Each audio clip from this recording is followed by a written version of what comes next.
I want to tell you about the moment I walked through my own front door and understood, completely and finally, that something in my family had been broken for a long time. Not bent, not strained, broken. And I had been too patient to see it clearly. It was a Wednesday afternoon in October. My wife, Karen, had been in the hospital for 6 days. When I came home at 2:47 that afternoon, I know the exact time, I checked the clock on my dashboard. I expected to find things the way I had left them. I did not find things the way I had left them. What I found was my son, Derek, on the couch, feet up, phone in hand, laughing at a video. And Karen was in the bedroom with the door closed, alone. She had been home for 4 hours. He had not checked on her once. I stood in that doorway and I looked at my son, and something in me went very, very quiet.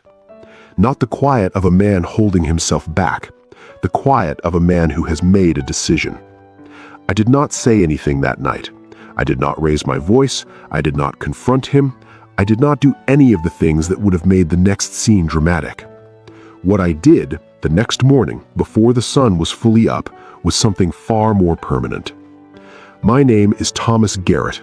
I'm 64 years old.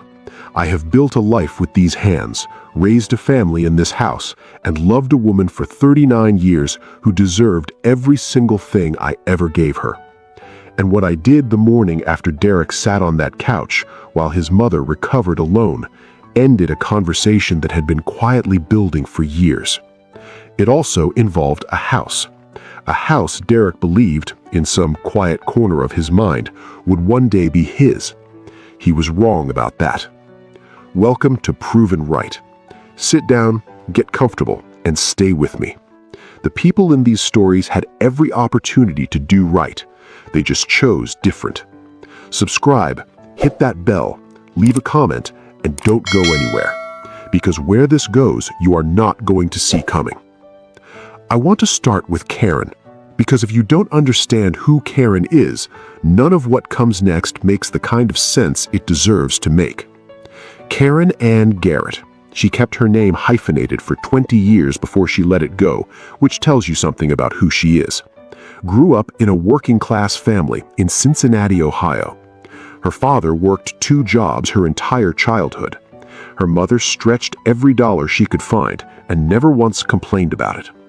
Karen learned early that love was a verb, that it showed up in actions, not declarations, that it was present in the small things, the pressed school uniform, the packed lunch, the parent sitting in the cold bleachers because their child was performing, and that is simply where you go. She carried those lessons into our marriage, and she carried them into parenthood. When Derek was born, our first child, our only child for 4 years until we lost a pregnancy that we do not talk about often, but that I have never stopped carrying, Karen threw herself into motherhood with everything she had. She quit her job as a paralegal to be home with him. She went back to work when he was 3, part-time at first, then full-time once he was in school. She coached his soccer team when no one else would. She drove him to every practice, every tournament, every friend's house, every school event that a child could possibly generate over the course of 17 years at home. She put him through college. Not alone, I contributed, of course, but Karen was the one who tracked every deadline, filed every form, found the scholarships he was too disorganized to find himself. She was, in every meaningful sense of the word, the architecture of Derek's life. And Derek, at 31 years old, had somewhere along the way learned to treat that architecture like wallpaper. Present, unremarkable, taken for granted. 4 years ago, Derek called me on a Sunday evening. He had just ended a 3-year relationship. The apartment he and his girlfriend had shared was no longer available. He had a job interview in the city, had just started a new position, and was, as he put it, between situations. He asked if he could stay somewhere temporarily. Karen and I own a property on Elm Street, 2 blocks from our house. We bought it 14 years ago as an investment. We rented it for 8 years, covered the mortgage with the rental income, and by the time Derek asked to stay there 4 years ago, the property was paid off entirely. I told Derek yes. Karen set up the spare room. She bought him towels. She stocked the kitchen with the things that he had always liked. We sat at the kitchen table, the three of us, on the afternoon he moved in, and I told him it was a temporary arrangement. He nodded. He said he understood. What Derek did not know, because I had not thought it necessary to spell out, was that the house on Elm Street had never been part of our estate planning. It was not in our will. It was not spoken for. It was an investment property that we owned, managed, and would eventually decide the future of when the time was right. Derek, in 4 years of living there, had developed a different understanding. I know this because of a conversation 6 months before that October Wednesday. We were on the phone, normal Sunday call. Derek mentioned casually that he was thinking about putting in hardwood floors in the living room. I told him we would need to discuss any renovations first. He said, and I am quoting this precisely because I have thought about it many times since, he said, "I mean, it's basically mine at this point, practically speaking." I said, "We should have that conversation properly sometime." I did not have that conversation. I filed it away. I told myself it was not urgent. That was my mistake. Not my last one, but the first one worth naming. Karen's procedure was scheduled for a Monday. Routine, her doctor said. Necessary. Recovery would take about a week. Karen, being Karen, minimized it from the moment she told me about it. "It's not serious, Tom. You don't need to rearrange anything." I rearranged everything. I cleared my schedule for the week. I drove her to the hospital Monday morning, stayed until she was settled, left when visiting hours ended. I was back the next morning before they started. I did this every day for 6 days. I brought her the things she asked for, the specific tea she liked, the book she had been meaning to read, the cardigan she had forgotten, because you always forget the one thing you actually want. On day 3, Derek texted me. "How's Mom doing?" I told her she was managing well, that she would be home Thursday or Friday, depending on how the recovery went. He said, "Cool, tell her I said hi." I told Karen. She smiled. She said, "That's Derek." The way she said it, not bitterly, not even sadly, but with a kind of tired acceptance, that landed somewhere in my chest and did not leave. I drove home that night thinking about that smile, the particular smile of a woman who has long since stopped expecting more. I did not like that smile. I had never liked it, but I had let it continue. Karen came home on a Wednesday. I picked her up at 10 in the morning. She was quieter than usual on the drive home. Not sad, just hollowed out a little, the way people are after a week of hospitals, the particular exhaustion of a body that has been poked and monitored and woken at 3 in the morning for 6 days straight. I helped her inside. I got her settled on the couch with everything she needed: water, her book, the remote, her phone within reach. I told her I had one thing at the office, 2 hours. I would be back by 2:30. She said, "Go, I'm fine." I kissed her forehead. I left. I pulled into the driveway at 2:47. I know the time because I looked. I was 4 minutes early. I came through the front door with a bag from the pharmacy, her prescriptions, which I had picked up on the way home, and the specific crackers she had mentioned she wanted. The house was quiet. I walked into the living room. Derek was on the couch. He had let himself in with the spare key we kept in the kitchen drawer, which he had always known about. Feet up on the coffee table, phone tilted toward him, laughing at something on the screen. The kitchen was exactly as I had left it. No food, no dishes, nothing moved. I said, "Derek." He looked up. "Oh, hey, Dad." "Where's your mother?" He gestured toward the hallway. "Bedroom, I think." "You think?" He looked back at his phone. "She said she was tired." I set the pharmacy bag on the counter. I walked down the hallway. I knocked on the bedroom door. Karen said, "Come in." She was lying on top of the covers, still in the clothes she had come home from the hospital in. She looked at me. I said, "Are you okay?" She said, "He didn't come and check on me once, Tom." She said it quietly, without drama, the way you report something that you have already made peace with, because making peace with it is easier than the alternative. "He's been here for about 2 hours, she said. "I heard him come in. I thought maybe he'd—" She stopped. She looked at the ceiling. "It's fine," she said. "I know how he is." I stood in that room for a moment. Then I said, "Are you hungry?" "Starving," she said. I went back to the kitchen. Derek was still on the couch. I made Karen's dinner without saying a word to him. I brought it to the bedroom. I sat with her while she ate. When she fell asleep at 9, I went to my home office. I sat at my desk. I called my attorney. We're getting to the part that changes everything. Before we do, hit that subscribe button right now. Turn on the bell. We put out new stories every single week, and every single one is worth your time. Now, back to Thomas. James Whitmore has been my attorney for 18 years. He handled our purchase of the Elm Street property. He handled Karen's mother's estate when she passed. He is a man who uses words precisely and does not waste them. He answered at 9:18 on a Wednesday night. "Tom, what's going on?" "I need to talk to you about the house on Elm Street." A pause. "Derek's place." "Yes." Another pause. I could hear him settling back in whatever chair he keeps in his home office. "What are you thinking?" "I need to understand exactly where we stand legally, the current arrangement, what it means, and what our options are." "There's no lease," James said.